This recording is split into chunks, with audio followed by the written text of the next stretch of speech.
Hey guys, welcome back. అందరు బాగున్నారు కదా. ఇవాళ మంచి పిక్కలు అయితే చూపిస్తున్నాను. ములంకార ఉసిరికాయ పిక్కలు చాలా వెరైటీగా ఉంటుంది, టేస్ట్ కూడా అలానే ఉంటుంది. దీని టేస్ట్ అయితే నేను మాటల్లో చెప్పలేను. ఈ పిక్కలు అనేది పుల్ల పుల్లగా మనకి ములంకార ఫ్లేవర్ అన్ని బాగా ఈక్వల్గా అనిపిస్తుంది. తింటుంటే ఇంకొక ముద్ద తినాలనిపిస్తుంది. అంత టేస్ట్గా ఉంటుంది. డెఫినెట్గా ట్రై చేయండి, స్కిప్ చేయకుండా వీడియో చూసేయండి.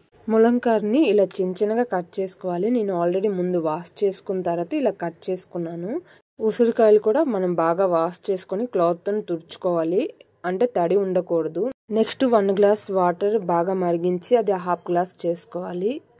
100 గ్రామ్స్ చింతపండు తీసుకొని ముందుగా మరిగించుకొని చల్లగా చేసుకున్న వాటర్ ఉంది కదా, అది వేసుకొని కొంచెం సేపు నానబెట్టుకోవాలి. నేను ఆల్రెడీ మరిగించి సైడ్కి పెట్టేశాను కాబట్టి చింతపండులో వేసేసుకొని సైడ్కి పెట్టేశాను. నెక్స్ట్ ఒక కడాయి తీసుకొని జీలకర్ర 1 స్పూన్, మెంతులు 1 స్పూన్ తీసుకొని కొంచెం బాగా ఫ్రై చేసుకోవాలి. లైట్ గోల్డెన్ కలర్ వచ్చాక మనం ఇది దంచుకోవాలి. కొంచెం కాబట్టి మిక్సీలో పెడితే అవ్వదు, సో నేను దంచేసుకున్నాను. నెక్స్ట్ ఆయిల్ ఫస్ట్ నేను 50 గ్రామ్స్ వేసుకున్నాను.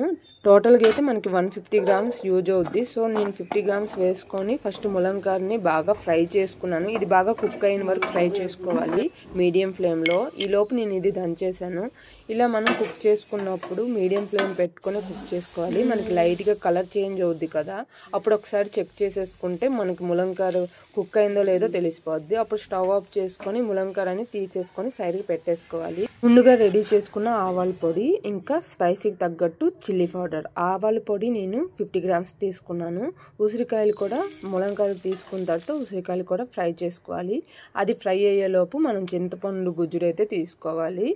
ఇది సైడ్కి పెట్టేశాను. ఇప్పుడైతే మనకి ఉసిరికాయలు కూడా కుక్ అయిపోయింది, బాగా ఫ్రై అయిపోయింది. స్టవ్ ఆఫ్ చేసుకొని సైడ్కి పెట్టేశాను. ఇప్పుడు నేను ముందుగా రెడీ చేసుకున్న చింతపండు పొలలోపు ఆవాల పొడి కూడా వేసాను. నేను 50 గ్రామ్స్ వేసుకున్నాను. స్పైసీకి తగ్గట్టు చిల్లీ పౌడర్ నేను ఒక 2 స్పూన్ వేసుకున్నాను. ఇంగు ఒక 1/2 స్పూన్ వేసుకున్నాను. సాల్ట్ టేస్ట్కి తగ్గట్టు చూసుకొని వేసుకోండి. ముందుగా దంచుకున్న జీలకర్ర ఇంకా మెంతుల పొడి కూడా వేసేసుకొని బాగా ముద్ద అయితే ప్రిపేర్ చేసుకోవాలి. నెక్స్ట్ ఒక బౌన్ తీసుకొని ముందుగా కుక్ చేసుకున్న ఫ్రై చేసుకున్న ములంకార ఇంకా ఉసిరికాయలు కూడా వేసేసుకొని ఆ ముద్ద కూడా వేసేసుకొని ఒకసారి బాగా కలిపేసుకోవాలి. ఇప్పుడు మనకి ఆయిల్ యూజ్ అయితే ఏమి ఉండదు. ఫస్ట్ ఇలా మనం కలుపుకోవాలి. ములంకాయకి ఇంకా ఉసిరికాయలకి బాగా పట్టినలాగా కలిపేసుకొని స్టవ్ ఆన్ చేసుకొని కొంచెం జీలకర్ర, కొంచెం ఆవాలు, ఎండుమిర్చి 2, కొంచెం కరివేపాకు వేసుకొని ఉసిరికాయలు ఫ్రై చేసిన తర్వాత మిగిలిన ఆయిల్లోపే నేను ఇలా చేసేసాను. తాలింపు వేసేసుకున్న తర్వాత ఒక 100 గ్రామ్స్ వేసుకొని స్టవ్ ఆఫ్ చేసేసుకొని పిక్కల్లోపు వేసేసాను. ఎందుకంటే తాలింపు అనేది తక్కువ ఆయిల్లోపు చేస్తేనే బాగా ఫ్రై అవుతుంది. సో అందుకే అమ్మ ఇలా చేశారన్నమాట.